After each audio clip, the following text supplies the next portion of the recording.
Coming up on Tech News Today, everybody's doing flexible phone screens, but what are they good for? Twitter gets Nielsen ratings. We'll explain what that might mean. And BlackBerry's getting bid up. That's coming up from a very small number, but still, good for BlackBerry. All that more coming up. Netcasts you love. From people you trust. This is Twit. Bandwidth for Tech News Today is provided by CacheFly at CACHEFLY.com.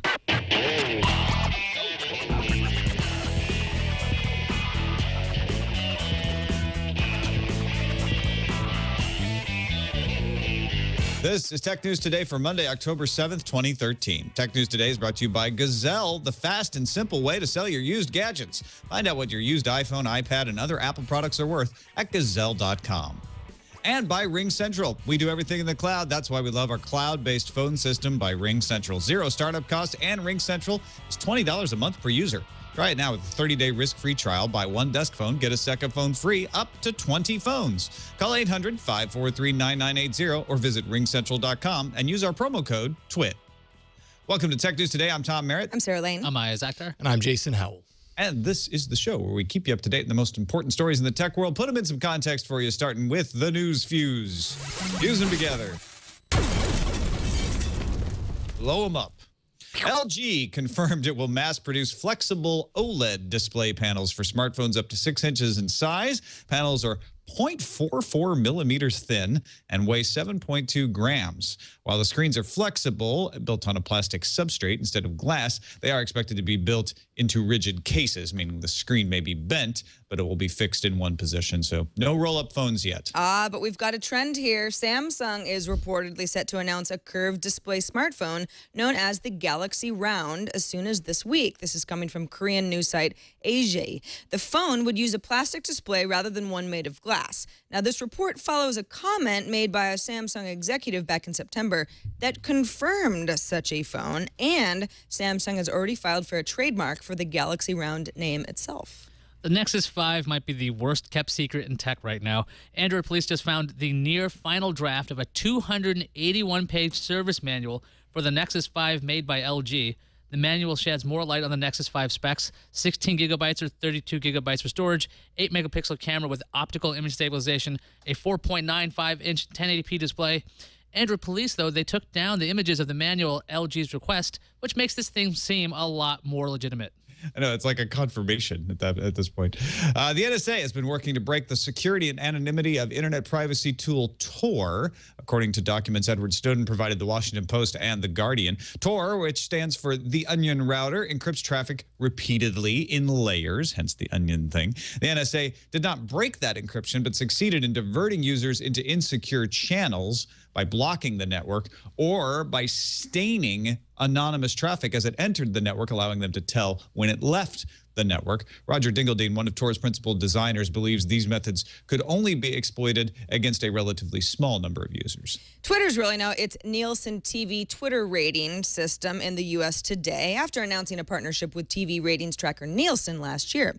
It'll show both the number of tweets mentioning specific shows and the number of accounts those tweets reach. Nielsen and Twitter aren't saying just how many TV networks or advertisers are currently signed up to use the new rating system, but the New York Times notes Twitter's IPO mentioned television 42 times. 42, magic number. There are some new images of the HTC One Max floating around, Sina Weibo. The latest pics show a fingerprint scanner that would be placed directly below the rear camera. The pictures are in line with the forum post on Android Central that claims Verizon staff in the U.S. are being trained on the HTC One Max with a fingerprint sensor.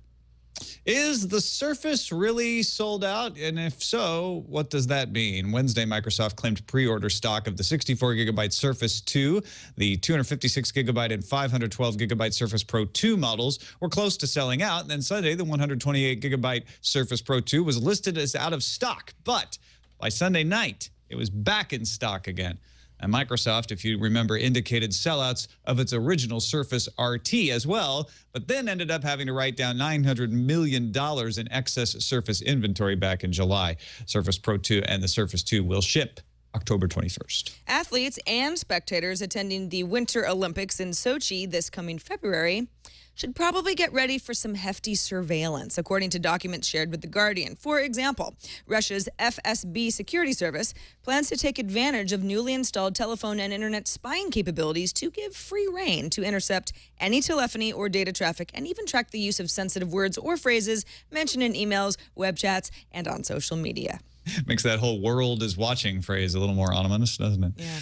The FBI seized the Silk Road online marketplace and 26,000 Bitcoins belonging to Silk Road customers last week. The almost 600,000 Bitcoins that are held by the site's alleged operator, Ross Ulbricht, have proven more difficult to take. The FBI has access to Ulbricht's Bitcoin wallet, but they do not have the private key to open the wallet. So it's kind of like having the safe, but you can't get into it to get to the money. Still, that's about 5% of all Bitcoins in circulation, and the FBI has indicated they plan to sell the Bitcoins if they ever get them out of the wallet, I guess.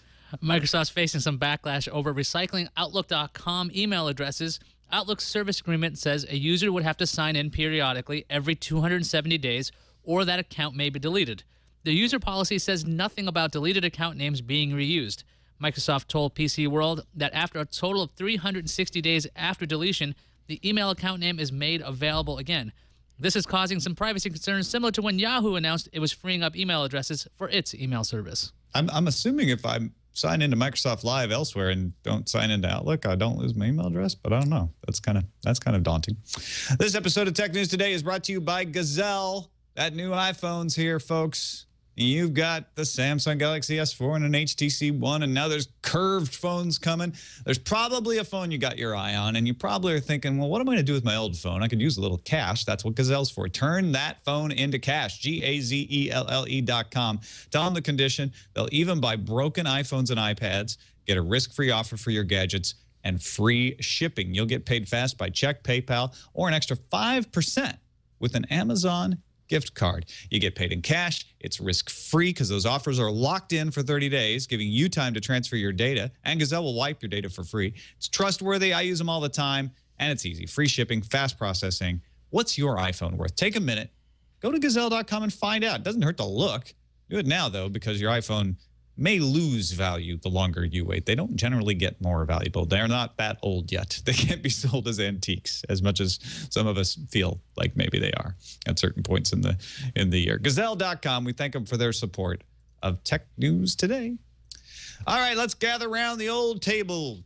It's, well, a virtual table. Here you go. It can be any shape we want it to be. What? Well, I don't know. The 3 shots as close as we get to a round table. Yeah. So no, I'm good. Yeah, you guys good? You ready? I'm feeling good. Yeah.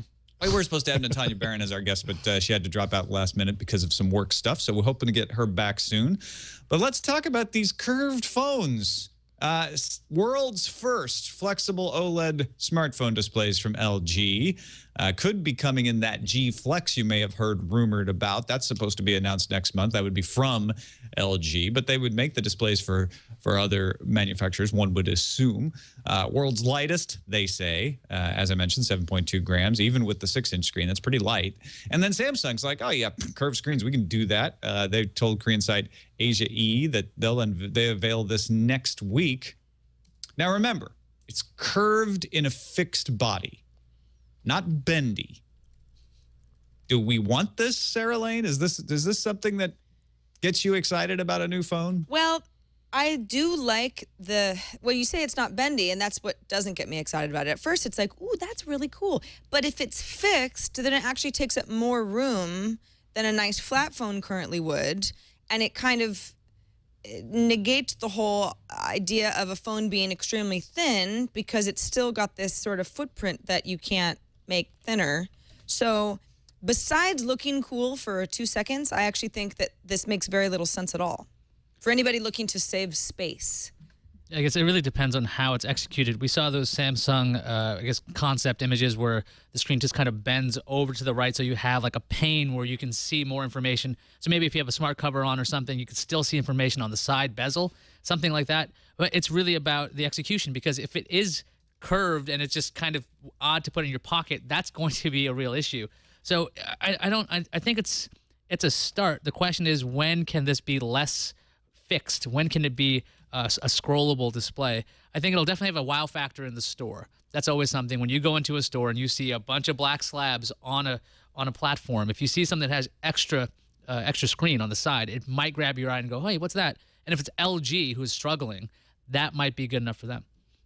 Yeah, in one of the articles I read, they suspected that it would be curved to fit your face better. But I don't know about you guys. I rarely am holding that phone up to my head. Every so often, I'm either using a headset, you know, like the headphones or something, or I'm not making calls. That's yeah, I not mean, when that's the use thing my phone. is for anybody who still uses the phone a lot, if you use the phone enough, you're probably using headphones, right? I mean, that's just such a more comfortable way to make a lot of calls, is not to have the phone up to your head.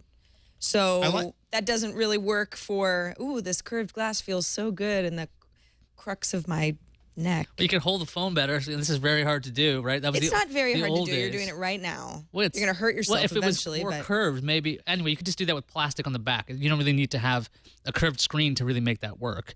I don't, other than maybe... I mean, maybe this is a case of us just not seeing something cool yet. So in our minds, our imaginations just don't get why this is so great. But it just doesn't, it seems like it's frozen, right? It's almost like when something's sort of frozen in a certain position, you're like, oh, that's kind of interesting, but it needs to flatten out. We have curved TVs now, right? And we're like, oh, that's really neat. My TV isn't curved. But that's a thing now. And nobody seems to really be like crazily excited about, oh, it's a curved OLED. Because Big if you deal. mount it on your wall, then it's sticking out. Yeah. The whole point is that it's supposed to melt into the wall. But that's what I'm saying. If you have a curved display, and we have examples of it now where nobody's really seeing a huge advantage, if it's pocketable and curved, big deal. Well, I think Sarah nailed it. We're jumping to the conclusion when we hear flexible display, like we want to bend up the phone, roll it up and stick it in our pocket, right? So now we're disappointed. I think we need to see what they can do with it, because the other thing, don't forget, we're always on phones about is like, you can't do much with the form factor. They're all black slabs. Well, having the ability to curve the display means you can do something new with the form factor and maybe wrap the display around the back. Give the companies a time to try this stuff out and see what they come up with now that they have more options that they've never had before and into where they can display information, and coming up with new form factors that may or may not work. We may not know until we try them. I'm with Sarah on that. The curved TVs, some people say it's a better viewing angle and all of this, and I'm not sure I buy that yet either, but maybe it's the same sort of thing. We'll have to see. There's a new way of rating television now, and it gives you a whole new window into what's popular, at least because of Twitter. Yeah, so Twitter and Nielsen are basically, they entered into agreement, as I mentioned in the news views, but this is actually data that's going public today. And what's interesting about it is so far, there's already a big discrepancy between what is being talked about the most on Twitter, which you might think would directly correlate with what would get very big ratings on television, which is something that Nielsen tracks. Not always the case. For example, The Big Bang Theory and NCIS are two of the most watched shows on TV right now. They average about 20 million viewers each. But if you look at Nielsen's ranking of programs with the greatest reach on Twitter, neither of those shows are even in the top 10. Interesting. Well, the Twitter user base is different than the TV viewing audience. You could say, well, that kind of makes sense. But if you drill sort of down into it, marketers spend many, many billions of dollars each year to reach the mass market TV audience. I mean, those are the people that are being advertised to in any given popular television show. Twitter is basically popular in a variety of cities in the U.S. They tend to have a big reach in metropolitan areas and urban areas. 49.2 million U.S. users, kind of skew younger, and of course disproportionately are in cities. And marketers and media analysts know that when it comes to Twitter. The general theory is, well, if fans are engaged on Twitter, then that means that the ads are being paid attention to that much more because they're paying so much attention to the show that they're going and taking the initiative to talk about it. And some shows do seem to work that way. The Breaking Bad finale was the #1 in Twitter TV ratings that week, and that finale also drew the largest numbers that series had ever seen. So that did correlate, but it just isn't always the case. And an insurance company, Aflac, which you may have seen their commercials over the years, I know them well. Aflac, right, exactly, has this to say about the Twitter demographic, quote, "We're a national company and our sales come from the suburban market more so than the metropolitan areas. that's where Twitter's strengths lie. This is coming from Michael Zuna, who's their chief marketing officer. He says, I've got a mass market brand, and our most important customers aren't in the major metro markets. So I guess we've talked a lot about, well, what does it mean when something's really popular on Twitter? Twitter really wants to make that connection with television. What does it mean when advertisers say, we already know, though, that something that's super popular on Twitter doesn't necessarily mean mass market at all? I would think the Twitter ratings act like a supplementary metric when it comes to engagement by the viewers, because you do have Nielsen ratings. We have people watching television, but how engaged are is the audience? When you have something like Breaking Bad, which is meant for a pretty particular audience, it's not exactly a mainstream kind of show. While lots of people love it, it's not something you would see on a CBS. It's not like The Big Bang Theory, which is meant for a larger audience. So you might not have the same engagement when it comes to those people who are watching CBS shows. But when it comes to AMC shows, you have to go out of your way to find it. That could show how dedicated the audience is. But I just think that what's going to happen is we're going to have like flies everywhere. We're going to have different metrics for different things, and that might just be another way to get an idea of your audience. Otherwise, it looks strange to go, oh yeah, this doesn't line up. Why don't they line up? Well, this is a differentiator for the seller, right? If I'm a network and I've got two shows with a 2.0 rating, and one of them shows up with a high engagement ranking on Twitter, I can sell those ads on that show for more, even though they have the same visibility ranking, because I can say, yeah, we get this many people watching this show, but on this one we can prove they're paying attention because we've got this Twitter. It's garnishing. It's a way to kind of add something extra. It could backfire against Twitter, though, if it shows that the user base there is too small or too wildly divergent, that you never get those kinds of advantages. I think that could be really bad for a Twitter that, like you said, 42 times in their IPO, talked about TV. This better work out for them. I have a feeling it will. It is just another extra data point for networks to be able to sell their shows on. I guess so. I do agree, though, that it kind of, when you hear stories like this, you say, oh, well, if an advertiser considers the vocal Twitter population to be sort of this fringe market that is not a sample size of the largest market possible that as an advertiser you would want to spend money to reach, that isn't necessarily good for Twitter. Just puts them in sort of like so there are these, the Twitter people are not representative of as many people as possible. Which may be true because, we're all weirdos over on Twitter, whatever. Yeah, we're younger. I like that. Yeah. When I use Twitter, it made me feel younger. Spry. We have maybe, is it overstating it to say it's good news for BlackBerry, IS? Let's say no. It's not overstating at all. Well, that's how bad the news has been. Go ahead. Yeah, because let's actually talk about this story. Reuters has a report that says BlackBerry's in talks with Cisco, Google, SAP for bids. They're also looking for preliminary expressions of interest from Intel, LG, and Samsung. Now, obviously, we know Fairfax Financial is trying to take BlackBerry private with an offer of $4.7 billion, but there was the 6-week waiting period where Fairfax is going to look at the books, and BlackBerry has a chance to shop itself around. Now, BlackBerry's pieces, there's some analyst values to these things. So BlackBerry's got a bunch of different, not divisions, but pieces to its company. There's a secure server network. There's a messaging service, which is valued around $3 billion to $4.5 billion. Hardware operations, and a patent portfolio that's worth $2 to $3 billion.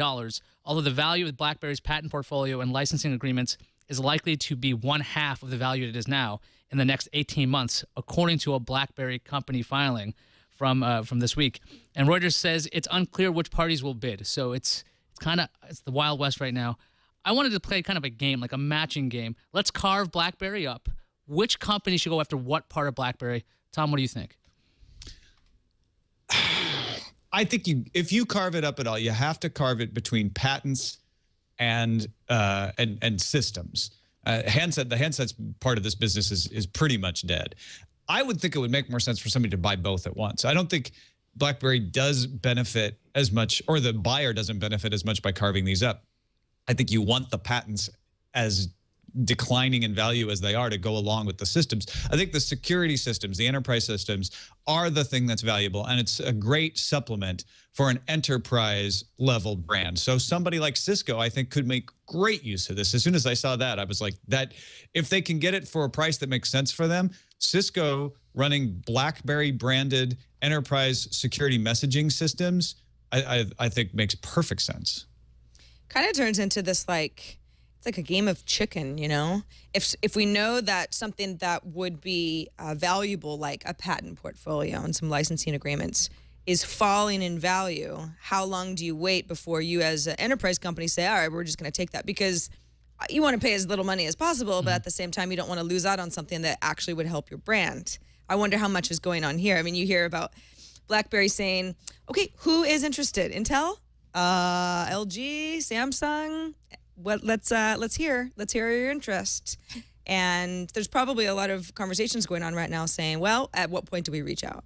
I can see Google going after that patent portfolio, even though it's going to be less valuable over time, because they've traditionally been patent poor. I know they picked up a bunch from Motorola, but that doesn't necessarily give them all the ammo they wanted to have. To get some extra IP from BlackBerry might be of use to Google in general, because they're trying all kinds of crazy things. Why not?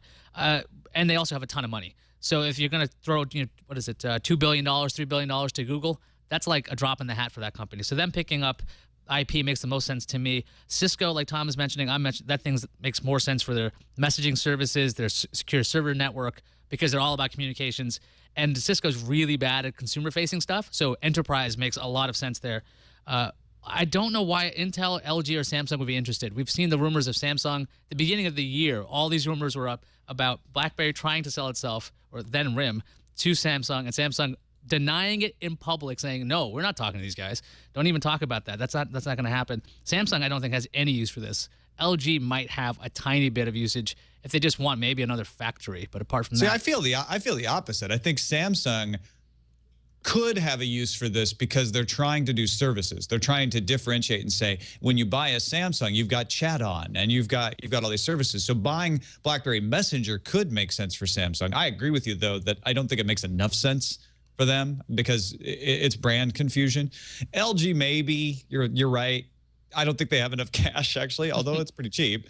And Intel is an interesting one. Intel, it would be not a pivot, but it would be Intel diversifying and saying, you know what, we're gonna try to move a little bit towards being like a Cisco and being a systems provider. That would be significant if Intel went for it, because it is not doubling down on their current business, which is chip hardware. And the other aspect is, can these companies come up with a messaging service or secure server network for less money on their own? Because just because BlackBerry's is valued at this does not mean that Intel couldn't come up with their own way to do this, or Cisco, for under $2 billion. It just has to make dollars and cents for these companies before they bother to do this. All right, let's take a quick break. Thank our other sponsor for today's show, RingCentral. When we built the studio in Petaluma for TWiT, we wanted to do as many things in the cloud as possible. We didn't want to run a lot of extra hardware and put a lot of investment in pieces of equipment that we're just going to depreciate over time. That's when Russell said, you guys need RingCentral, and it was absolutely a no-brainer. RingCentral allows us to easily customize all of our call handling. We can get our voicemail in our email. We can get fax messages on smartphones, so we get to live in the present while those faxers can still use their fax machines that they love so much. RingCentral will also give you your own auto receptionist. Greet your callers, announce employee and department extensions. Getting calls after hours is not a problem. RingCentral will route your calls to your smartphone if you want. They can route it to your phone service center or your voicemail. If you've got clients on hold, you can type a message in real time and have it translated from text to speech and delivered to your caller while they wait. That's a great advantage for anybody who does a lot of customer service. RingCentral offers all-inclusive pricing as low as $20 a month per user, and you can start right now with a 30-day risk-free trial. They have a special offer for our listeners. When you buy one desk phone, you get a second phone free, up to 20 phones. So call this number. It's designated for our listeners, so keep it in your head. 800-543-9980.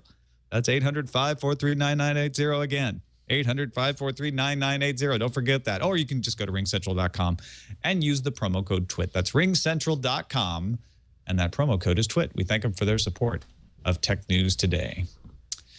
Airbnb, they're always in trouble for something. What is it this time, Sarah? Well, the New York Attorney General, Eric Schneiderman, has subpoenaed Airbnb data on its host. So if you're somebody who has ever stayed in Airbnb, this does not apply to you. This is just hosts, of course, in New York, who rent out their apartments. And this is kind of stemming from an investigation that launched over a law back in 2010 that says this is illegal because you can't use sites like that to rent out your own apartment. If it's more than a 30-day type of a thing, then you're basically running as a hotel, and there are certain restrictions and fees and licenses that you should have. Airbnb has until the end of day today, apparently, to turn over the data. So as far as who this affects in New York, 225 users are in the system in Airbnb, but only data from those who rent out their places is being asked for. So this would affect around 15,000 of New Yorkers. Still a very large number. It's quite a trend, particularly in New York, to kick out a tenant and then have your place listed on Airbnb. Many landlords find that they make more money that way, or as a tenant to then sublease to an Airbnb client, and then you make money off of your apartment and can offset some of the costs. Airbnb CEO Brian Chesky has been trying to work with state lawmakers already. In fact, a few days ago, the company said, yes, users should probably be collecting the normal hotel occupancy tax. They also promised, okay, we as Airbnb want to be able to filter out bad hosts.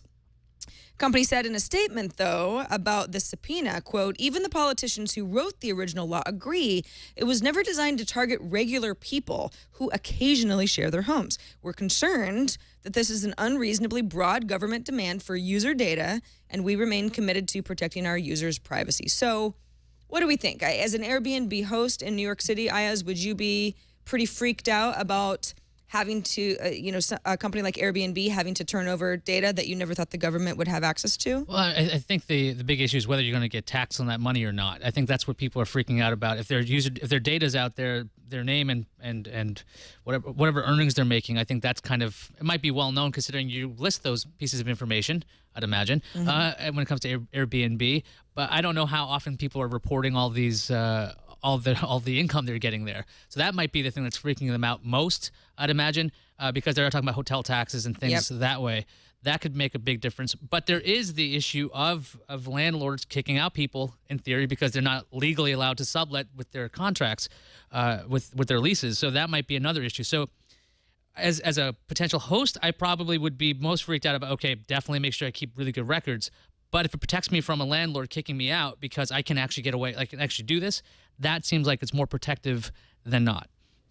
I see these kinds of laws, and I think there must have been a time when like people got in trouble for not tying up their motor car because the law still said every vehicle had to be tied up at a hitching post. And they're like, I don't have a horse, right? It's that kind of stuff where the law needs to catch up with the new way of doing things. And that's exactly what we're talking about here, which is if somebody wants to rent out their apartment for a couple of days, yeah, I guess the landlords can specifically prohibit that, but that's not the same as subleasing without permission. It's not what that clause was meant to. Hotel tax does not apply, but should there be a tax involved here? Yeah, and as Ayaz pointed out, it probably is already covered. They're probably already getting their tax money if it's properly collected. So maybe the question is going into Airbnb and making some kind of special sales tax that Airbnb collects before they hand over the money to the end user. That way it's all taken care of and everybody gets their money. But this is growing pains. This is the government having to come to terms with the old laws don't fit the new ways of doing business. Well, and it's also interesting, especially that this is in New York, because I've done my share of Airbnb as far as staying in other people's places. And New York is a good example of a city where you often save a lot of money by staying in someone's apartment, and then you get like, hey, and also I have a cool refrigerator and a stove and maybe a little bit more space than a hotel, and I'm saving a lot of money because hotels in New York are notoriously very expensive. Other cities, it tends to be the case as well. So if it becomes less attractive because Airbnb is cooperating with authorities, well, then the company is in better hands, I suppose, but then it just ends up not being as attractive a proposition for the company model. And then what does that mean? Yeah, and that's the marketplace at work, right? And the hoteliers have a valid point to say, well, it's not fair competition if these guys don't have to pay any tax at all. Of course, it's going to be cheaper. We don't want to pay tax anymore either. Then, so you got to figure that out and make it fair. Right. Speaking of fairness, mugshot sites have become very popular in the past couple of years, and sometimes they provide a public service where somebody who is an accused criminal is now visible. Mugshots are public record for that very reason. If you get arrested and they take your mugshot, that is not private information. However, sometimes you get arrested and you are found innocent. You are not guilty. And your mugshot's still public record at that point. And some of these mugshot sites are charging people $30 to $400 to have their mugshot removed. And even if you pay at one place, it doesn't remove them from all of them. So the New York Times did an article on this, and they went to Google and said, hey, there's a lot of folks, when you type their name in, their mugshot shows up at the top of search results. That's not the way it should be. These sites, according to your own terms, shouldn't have high search rankings because they're using other content. Google at first said, well, you know, we are very narrow exceptions. We take down as little as possible from search. But then a couple days later, magically, the spokesman, Jason Freudenfeld, got back to New York Times and said, I wasn't aware of this, but our team has actually been working for the past few months on an improved search algorithm to address the overall issue in a consistent way. We hope to have it out in the coming weeks. And in fact, it was out by Friday night. The New York Times also talked to the payment companies that these mugshot sites use. MasterCard, PayPal, Amex, Discover, all urging their merchant banks to end relationships with mugshot companies. Visa is investigating compliance with regulations to make sure that these sites qualify for their program. Even Oregon and Georgia have passed laws requiring the free removal of your mugshot if you have been exonerated or if your record was expunged, because this could be a problem if you're trying to get hired. There's an example in the New York Times article of a guy who was up for a job, and they said, well, we did a search on Google, and we found, you know, you found this mugshot of you, and you got busted for drug possession. We don't know how we feel about that. On the other side of this, the Reporters Committee for Freedom of the Press says you shouldn't make exceptions to this. You shouldn't put pressure. Mugshots are public information for a reason. It allows editorial freedom to comment, and the government shouldn't be making editorial decisions about what mugshots are public and which are not.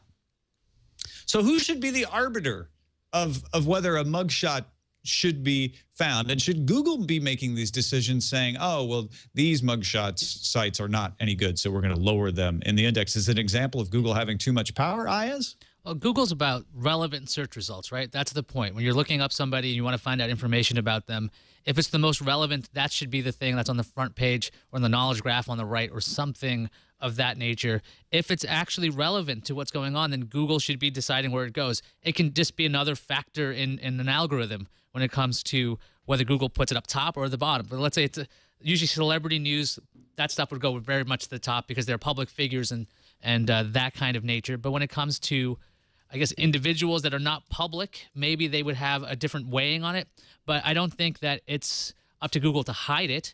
If it's public information, there's no duty to hide the stuff. It's not like the revenge porn laws that are coming out saying you can't post those things. That's very different than a mugshot, which is public, which is very public versus revenge porn. Very different.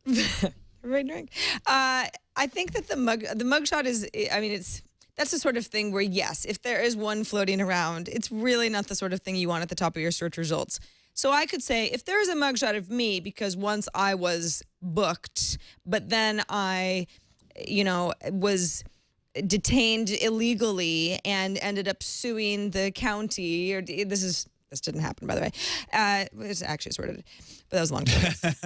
Suing the county, and I wasn't actually at fault. Then sure, that would be something that it shouldn't be one of the things that floats to the top of your search results. But then it kind of gets into, or what if there was an article written about you because somebody accused you of something, or maybe some sort of a defamation thing that ended up becoming okay. So it's kind of like, is this the beginning of being able to selectively bury stuff that you say, well, it could be construed as me being in the wrong, but I wasn't actually in the wrong, so that really shouldn't be a good representation of me. It's kind of a slippery slope.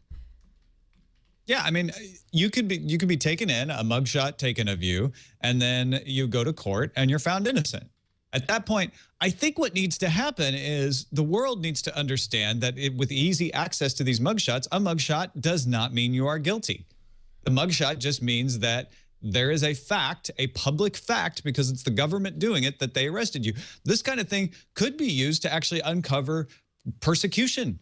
If you can go in and get free access to mugshots and say, hey, look at this. They arrested all of these people and took their mugshots, and yet they are all found innocent eventually. Why do you think they're doing it? Is it harassment?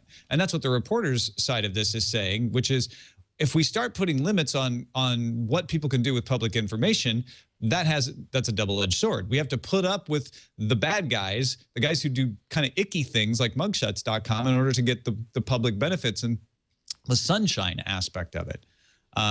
Because I agree that these sites are kind of nefarious, but maybe it's just something where it's nefarious right now because we're not used to having this amount of access to that kind of information. It's just a social thing that we'll have to learn.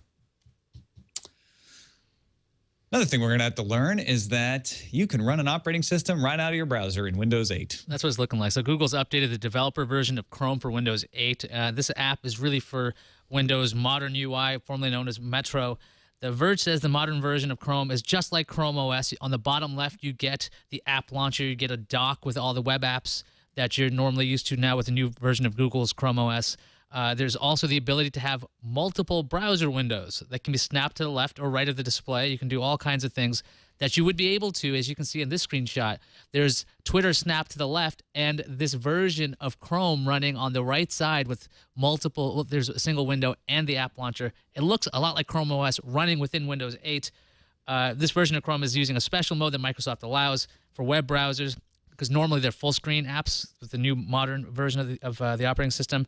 The apps are listed in the Windows Store. There's still desktop apps. There's all kinds of funkiness when it comes to how exactly they're running. And it's also not known whether this Chrome OS style app is going to appear in the finished version of Chrome. Tom Warren at The Verge says that this version that's out, this developer version, it's buggy and it crashes occasionally. Sarah, do you think an operating system within an operating system, you got Chrome OS theoretically within Windows 8, is this going to confuse people? Yes, I believe it would. Well, I like the idea of it, but they've updated their developer version of Chrome for Windows 8. Okay, so this is, okay, developer version, but it's like the Chrome OS, but it's in Windows 8. I mean, isn't that just a recipe for confusion right there? Well, there's already 2 UIs in Windows 8, so why not a third one? But that's what I'm saying, is like, how does it get explained so that it seems like some sort of a seamless effort? Because I could see somebody being like, well, that's Google, though. Wait, now what? Wait, now where am I exactly? Well, I think what it is you start to use it as a browser, and then you find these extra functions. At least that's what Google's hoping, right? Mm-hmm. All of a sudden, you're launching Google Docs. You're like, wow, this works just like a word processor. Oh, and I can minimize it and run something else at the same time? I actually can't do that. I can't do 3 things at a time in Metro. Now I have a windowed operating system on my Surface tablet. That's what Google's hoping, is not that it confuses you, but that you start using the browser and start realizing there are other features to it that make it cooler than most browsers. The problem with this is everyone has tried this from time immemorial, right? All of these companies tried to put skins on Windows that let you do more than Windows let you do. And Netscape had their Constellation system that was going to be an operating system in the browser. And we've had countless numbers of operating systems in browsers over the years. Nobody ever has made it work. Now, if anybody can, it's Google. It's not going to be as buggy or as limited, obviously, as others would be. But at the same time, I think people know that their operating system is under there, and I can't see them easily forgetting that and just suddenly using Chrome OS all the time on their otherwise Microsoft Windows device. Yeah, Chrome OS, though, it has a lot of, or at least the new versions of Chrome have the ability to hook into a lot more hardware than the older systems were able to do. So if you can actually use full GPU and you can use other aspects of your device, you might not even notice it's different. Because in theory, this is almost like what Microsoft is saying. Desktop is just another application. So if Chrome OS is just another application, another desktop, I'm just kind of curious if, like, Tom, you mentioned this, the old stuff, like remember Lightstep and all these things you would put on top of Windows. If a number of companies will say, look, we can come up with our own desktop launcher and you will like it, just like there are launchers on Android, there's nothing, people aren't really confused about that. What would be I think odd is just the traditional idea of having the Microsoft desktop and now having a Google desktop and maybe having another company's desktop. It would just be this kind of new world where the desktop is relegated to an app. If you think about it as a desktop, maybe, but I don't think most people will. They'll just be thinking about it as a browser, and it suddenly can do all these other things. That seems like it's about the message, right? How could it be marketed that it doesn't confuse? If it's just the browser with special apps or special features, that's one way. But if they're saying sign into Google instead of saying Chrome, that might change the way people look at it. And that's and they are going to be signing into Google. Mm-hmm. That's what the way I use Chrome right now. So I kind of feel like that part is less of a stumbling block than just the general usability. Like, will it in fact be useful? Will it be something that I'll want to use? I don't think it'll confuse as much as possibly be irrelevant. We'll see how it goes. It's just a test right now, so we'll see if Google bothers to do it, because they might be thinking about, they already have enough confusion with Chrome OS and Android and why they have Chromebook and all these other things. If they have to explain to users why they should be buying a Windows-powered machine, full-on Windows, because this other thing is this might not run on RT. So if it doesn't run on RT, what's the big deal? That makes things very different. Let us move on to El Randomizer. El Randomizer. It's not La Randomizer. El Randomizer. We have a live vote, a straw poll each time, pretty much every time now. And the winner of today's straw poll with 43% of the vote, over 100 long-lost Doctor Who episodes found by dedicated fans in Ethiopia, according to the UK's Mirror website. I don't believe it. Yeah, what? I know. Over 100? Well, okay, here's the story. The story is that the BBC programs were sent to Ethiopia, to the television, radio and television agency there to re-air, which that is all probably true, and that they kept these recordings in the back room. And the BBC got rid of a lot of recordings, and that is well known that there are many episodes missing of Doctor Who. But they have now suddenly unearthed hundreds of tapes that have episodes from the 60s, Patrick Troughton and William Hartnell, and they will be sending them back to the BBC to be able to be aired. We've heard this story before several times. In fact, most recently, there were tapes in Australia that had been found. There was also a hoax story about transmissions of Doctor Who bouncing off of planets in space and coming back to us and saving Doctor Who episodes. So until the BBC comes out and says, yes, we got the tapes from Ethiopia and we're going to be putting these shows out on DVD, I don't believe it. Yeah, 50th anniversary of Doctor Who's out this year, so that means there will be all kinds of fake stories of great promotional activities. It's just, oh, we just found these hundreds of lost episodes. You just now, around the 50th anniversary? Is that just suspicious, or is that real? Right. I mean, it could go either way. It could be like, oh, we knew the 50th anniversary was coming, so we looked really hard for things and we found more. Or it could be like somebody just wanted to make something up that sounded pretty cool. So there you go. Either way, more episodes, and that's good, in theory. There are, in fact, 2 Patrick Troughton era episodes that the BBC will release this week, coming later this week. That part is 100% true. So look forward to that. Let's see what's on the calendar. The HTC One Android 4.3 update has a release date on AT&T, and that date is tomorrow, October 8th. Yay! Happy 4.3, everyone. Happy That's on Unification Day. AT&T and uses an HTC One. All right, let's go to the email. Incoming message. Email from Brian with the subject line, telephone scammer baiting. Once I tried to follow along with one of those calls using my iPod Touch. It was hilarious. Confused him when my device wasn't conforming to his script until he finally asked me what my computer was. This references the story last week of a guy who played along with the scammer and sent us some of the, or posted some of the recording onto SoundCloud of him talking along. And this has become a hobby, hasn't it?